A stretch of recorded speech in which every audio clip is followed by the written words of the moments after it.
Assalamualaikum warahmatullahi wabarakatuh. Perkenalkan, nama saya Muhammad Naufal dari kelas B1 Tambang, NIM 2021D1D015. Di sini saya akan menjelaskan sedikit pengertian atau sedikit ilmu yang saya ketahui tentang negara dan konstitusi. Di sini saya akan menjelaskan negara. Seperti yang kita tahu bersama, Indonesia adalah suatu negara, di mana negara adalah organisasi yang diisi oleh masyarakat. Masyarakat itu kita bisa katakan sebagai anggota dari suatu negara tersebut, di mana di suatu negara itu ada hukumnya. Hukum untuk menjalankan semua peraturan yang ada di dalamnya.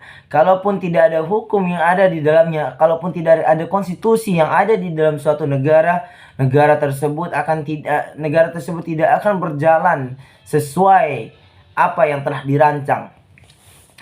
Seperti kita tahu bersama, konstitusi di Indonesia sekarang masih jauh dari kata layak, di mana konstitusi Indonesia saat ini bisa dikatakan konstitusi terendah di Indonesia.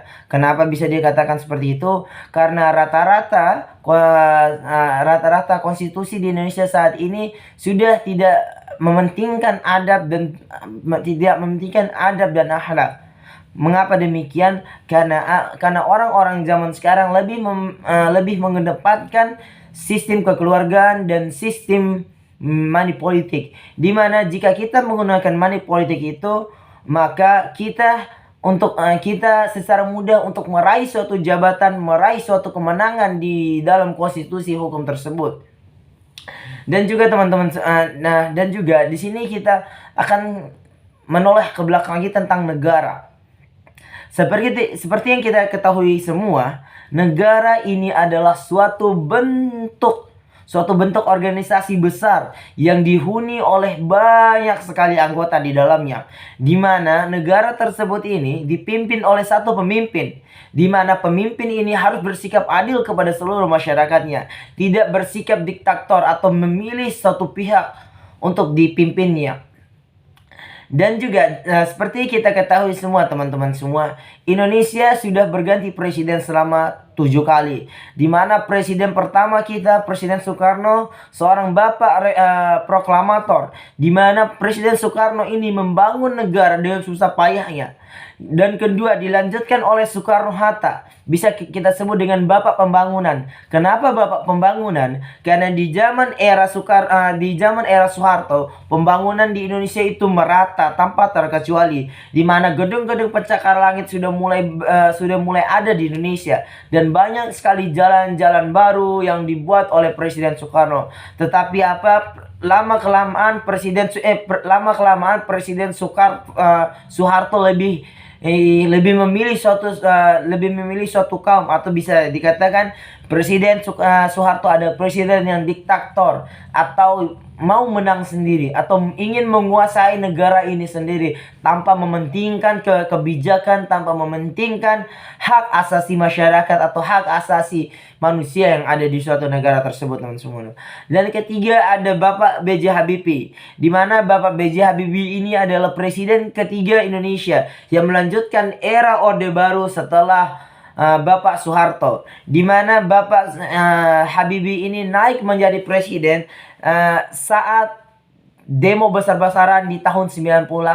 Dia menggantikan Presiden Soeharto. Dan yang keempat adalah kiai kita, yaitu presiden keempat kita, yaitu Kiai Abdurrahman Wahid, di mana Kiai Abdurrahman Wahid ini menjadi salah satu pemimpin Islam pertama di Indonesia. Mengapa saya katakan pemimpin Islam paling berpengaruh? Karena dia adalah salah satu kiai yang menjadi pemimpin untuk seluruh umat, untuk seluruh masyarakat Indonesia, ya, dengan berbagai macam agama yang ada di dalamnya.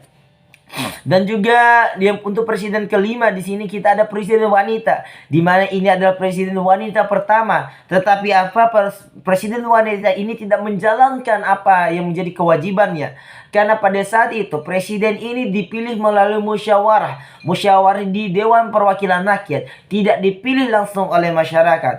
Dan juga mengapa dia menang saat pemilihan, saat musyawarah tersebut, karena dia adalah anak dari presiden pertama Indonesia, yaitu Insinyur Soekarno. Dia adalah Megawati Soekarno Putri.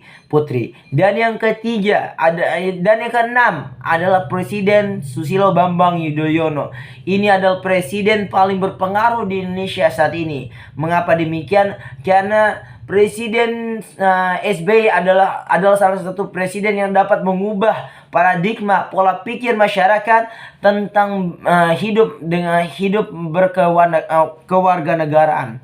Dan yang terakhir adalah Presiden Jokowi dan sampai saat ini sedang menjabat, di mana Presiden Jokowi saat ini sedang menjabat presiden Indonesia selama hampir 2 periode, di mana 2 periode tersebut pembangunan terus berkembang di Indonesia, dan tujuan dari pembangunan dilakukan oleh Presiden Jokowi adalah untuk melakukan pemerataan sosial di seluruh masyarakat Indonesia.